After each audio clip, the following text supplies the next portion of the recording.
Now it's time to learn what functions are. Functions are the core of JavaScript. A function is essentially a piece of code that we can reuse over and over again. The way functions work in JavaScript is as follows. First, you start off by declaring the function. This is the syntax for how we declare a function in JavaScript. First, we start off by using the function keyword. Then we give our function a name, followed by 2 brackets, and then lastly, a pair of parentheses. We name our functions just like variables, so they can be called whatever you want them to be, as long as you follow the same rules you would follow if you were to name a variable.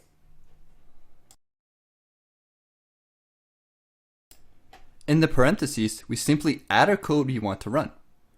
So after we put our code in here, let's call the function and make that function run. If we wanted to call the function we have declared earlier, we simply write the following code.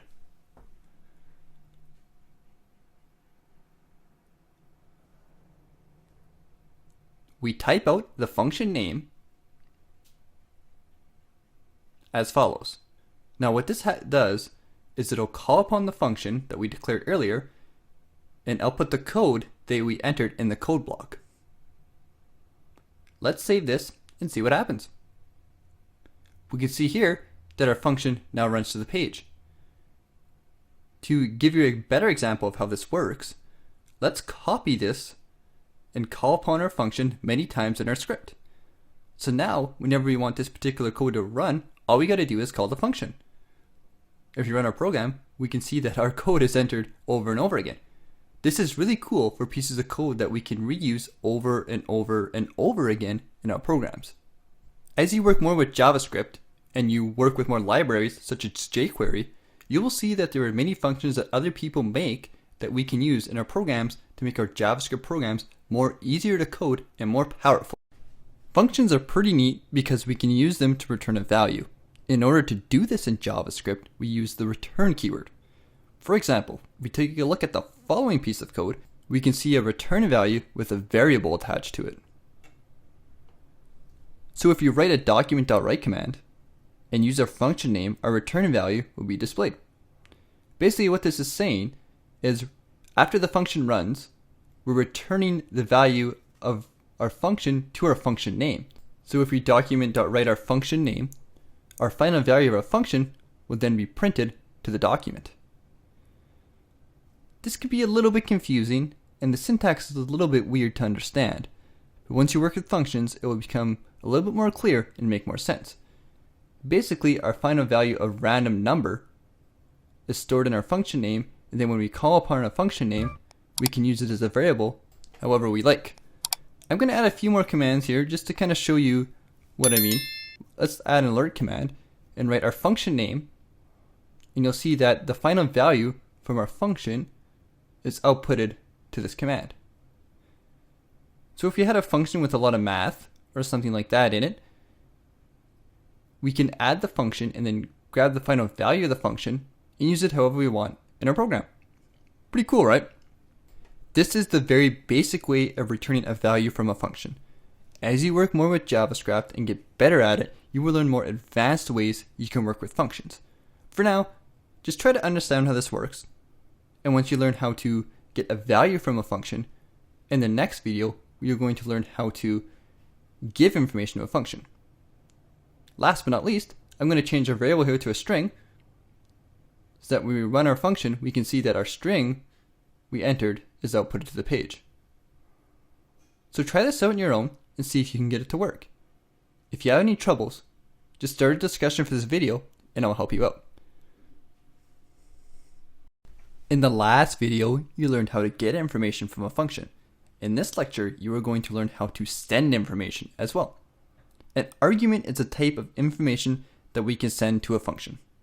An argument can help make our functions a lot more flexible. What we can do is send our argument to the function that is then stored in a variable called the parameter that you can then use inside the function itself. Here is an example of an argument being used in a function. Let's go over this step by step, as you probably have no idea what all these fancy words even mean. First, we add our parameter names inside the parenthesis of our function. Our parameter here works just like a variable would. We can use our parameter inside our function. When we call our function and give it information, we are passing an argument to the function. Pay special attention when I pass different values here and notice what happens. As you can see, we change our value and instantly our function becomes a lot more functional once again. No pun intended. I'm going to call upon our function and change our parameters just slightly so that you can see what happens when we change the parameters in our function.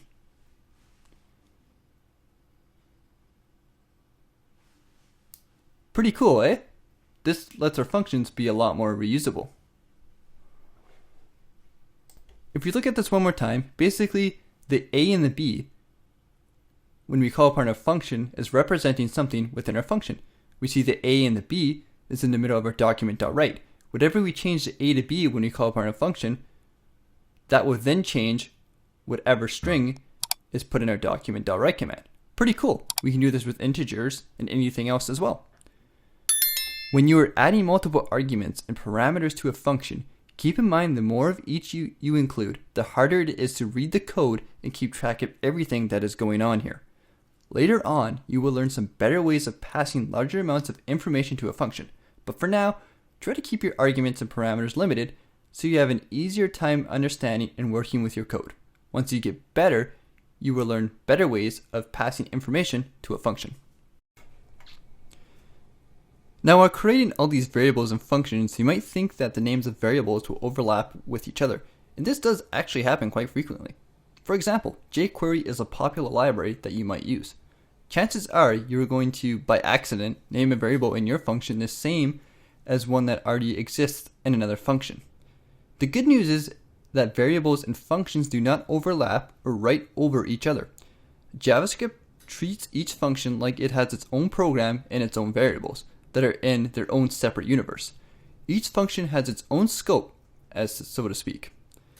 Let's run an example so you can see how this actually works. The variable scope inside the function will only use and affect the variables within that function. Our variables that we declare in our script that are not part of a function are part of the global variable scope. These two variables are in different scopes, so to speak. One is in the scope of a function, the other is global.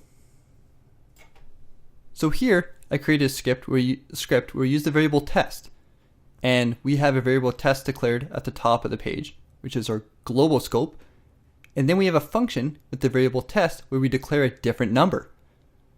In our function, we write the test variable with the document.write command, and then after the function is done running, we have an alert for the same test. Now notice how a global variable for test is going to be different than our function variable for test. When you run the program, we were going to actually be given two different numbers. You can see the alert box for the global variable pop up, and then our function pops up here. So I wanted you to understand the variable scope because it'll help you understand how variables interact with each other in JavaScript. Think about it this way. Functions act independently than global variables. Alright, so let's start the function challenge. In this challenge, you're going to need to do is create a dice rolling program that will roll a random number between 1 to 6, 1 to 12, and 1 to 20. Display all of these by passing different values to your function, then write them to the page using the alert command. You only need one function for this program that can do all of this by simply changing the parameters to affect which number is being rolled. If you think you can do this, give it a shot, and good luck. If you need help, join me in the next video and I will show you how I created this program. Good luck, everybody. Alright everybody, let's get started with the function challenge. So I'm going to start by actually creating our function here.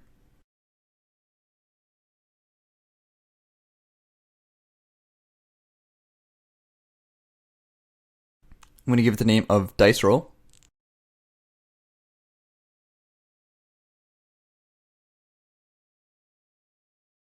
And I copied and pasted our old formula that we used in working with numbers to get our random number, and I'm going to add an alert box to alert the actual total. So keep in mind that we're reusing code here, we have a particular piece of code that can round up numbers that will be useful in many cases. Okay, so the basis of our function is almost done. What we're going to need to do now is call upon our function.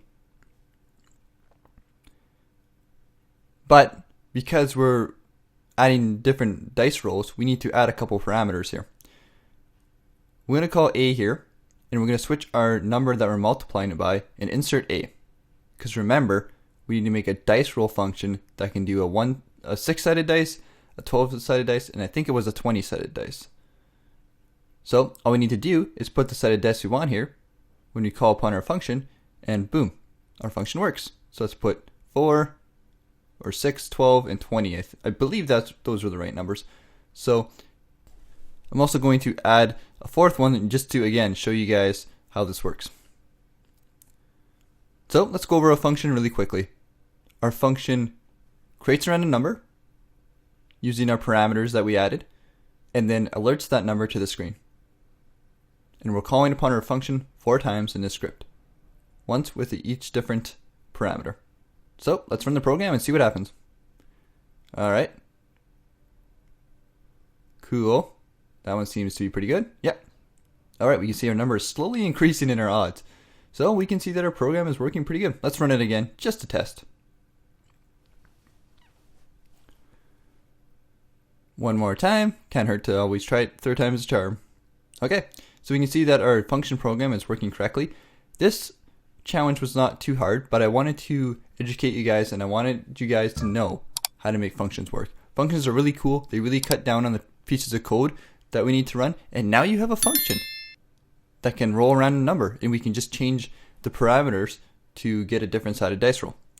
Congratulations on completing the function challenge. If you have any questions with functions or anything like that, please let me know. You're almost done this course, so I want to congrats you and say good job, everybody. You're almost there. Just a few more lectures and you'll have the whole course completed, and you're on your way to becoming a JavaScript developer.